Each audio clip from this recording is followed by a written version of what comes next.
Francesca had a question, so. I'm coming from Italy, so and especially from Tuscany, so I would like to bring you another perspective from the south of Italy, from the very bottom of the European scenario.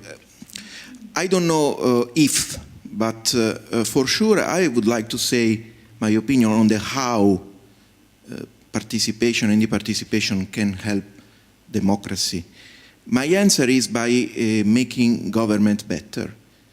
And this is my first comment on what I have just listened to, and I fully share what you said. In my opinion, it's only a matter of starting to do things, because the theoretical discussions, like you said, they are possibly useless, or we have had enough of them. Two comments.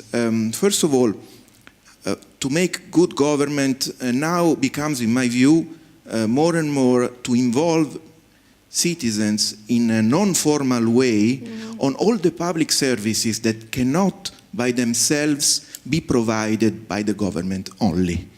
So, for example, trivial example, waste collection is something that you cannot do by yourself, even if you are very rich as a municipality. You need the other people. And those who do e-participation and participation, they know very well that when the participants go home, they are so enthusiastic, they are so engaged, so happy about the experience that they have had, that when they go home, they continue acting in a positive way, in a virtuous way. So if you want to engage your constituency on higher challenges, higher aims, this is one way to proceed, maybe not the only one. You should do more participation and e-participation. First comment. Second comment, let's try to avoid keeping this as a goal, maybe as a political goal.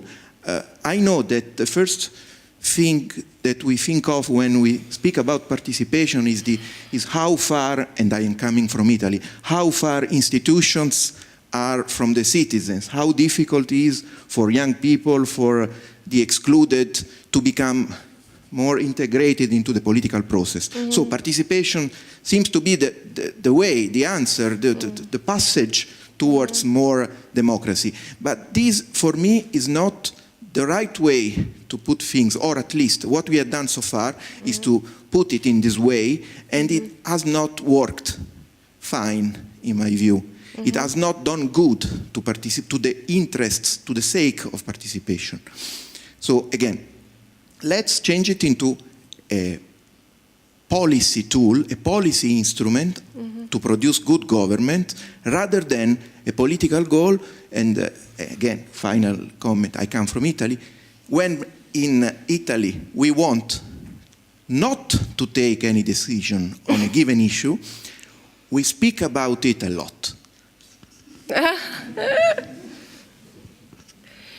Right. So, do you want to make a quick comment on that? And then I certainly agree. I mean, you know, the first step would be to, you know, to establish participation or e-government on the public services.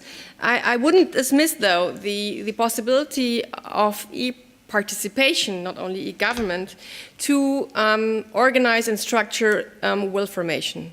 So I wouldn't dismiss it, you know. I wouldn't say, I think it's more challenging, and you need many more, you know, facilitation, and perhaps it's more costly and so on, but I wouldn't dismiss it. But as a first step, I think you are totally right. As to the second point, I think that, of course, citizen participation, you can have different goals. I mean, you can also only enhance you know, public debate without, you know, being linked to political decision making. You can also improve the political decision, but you can also, as you said, have as a goal the knowledge improvement or education of the participants. Whether this has been, you know, was successful or not, it really depends on the initiative. I'm not so sure to dismiss it and say, you know, the how can I say, the mobilization of young people through e-participation hasn't worked overall. perhaps in Italy to some degree in certain initiatives. But I wouldn't say it didn't work at all so far. I'm not so even sure that we have enough data for that, to be honest. Anthony. Hi, Anthony Zaszewski from the Democratic Society in the UK.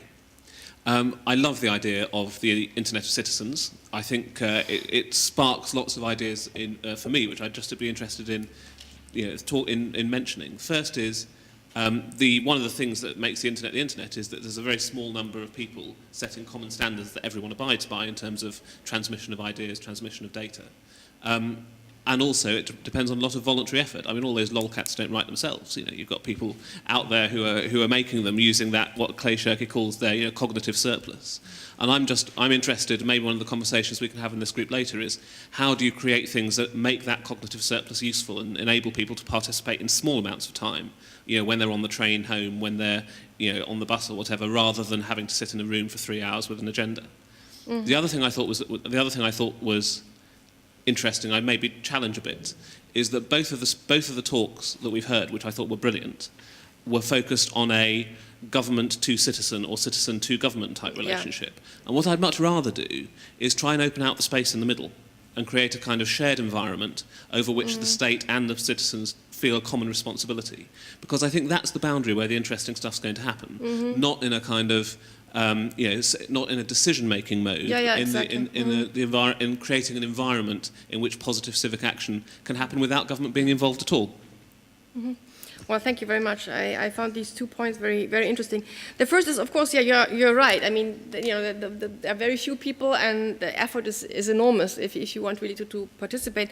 And I think the great challenge is how to sort of lower the access, which doesn't mean to lower in the end, it doesn't mean to lower the quality of discussion. Yeah, it just you can you find different ways of facilitation, but I mean there are many tools you can use. But this is something you have to keep in mind, not only because of the digital divide, which everyone knows. Some people are able to use the internet in a advanced way, others are not. But also it's a question of, as you said, of time. Not everyone has the time to do it, and that you have to also try to have social groups in it which wouldn't do it without being mobilized, for example. So you need to think about that. The second point, I think this is a very UK point of view, because the civil society plays a different role in the UK than in Germany. I think this is a very important point, that we shouldn't only look at government and government initiatives, but do it also bottom up, yeah? Because I do believe that that citizen participation is not only about political decision making; it's also about will formation and political debate. Of course, then the question is how to make the link. But the same is true for media. How the media have an effect on political decisions. So I think there lies lots of possibilities and room, in particular in Germany, because we haven't sort of explored it as much as in the UK. Any more questions before we move on to the next panel? Okay. Well, thank you very much to Patrizia Nanz.